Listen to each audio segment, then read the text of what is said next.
Hello my friends, this is another episode of Premiere Bytes. Thank you very much for tuning in. Today we are going to talk about how to create proxies within Premiere. So without further ado, let's just jump into it. I got here some rushes from a video shoot I did recently, and I would like to create a proxy file from it.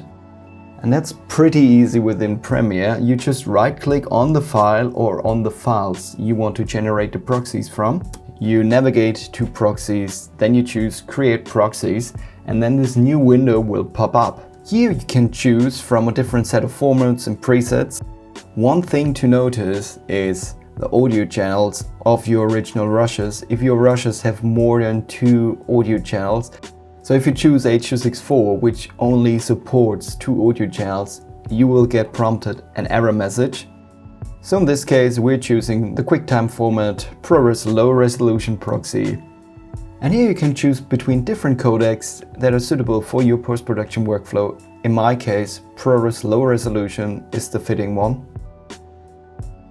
And you can also set the destination where those proxies are actually being stored. So when we now press OK, Premiere opens up Adobe Media Encoder and the encoding of our proxies will start.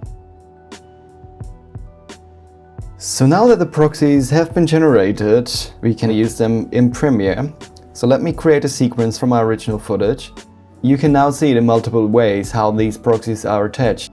There is this little icon on the clip within our sequence. And if you toggle proxies on with the button here below our program monitor, the white icon on our clip has changed to the blue icon, and that means the proxies are in use. And you will probably notice it also in the decreased quality of the footage in the program monitor. So that's it. Thank you very much for watching the tutorial. If you liked it, subscribe, press a thumbs up, leave a comment, tell everyone about it, and tune in to the next tutorial. Thanks a lot.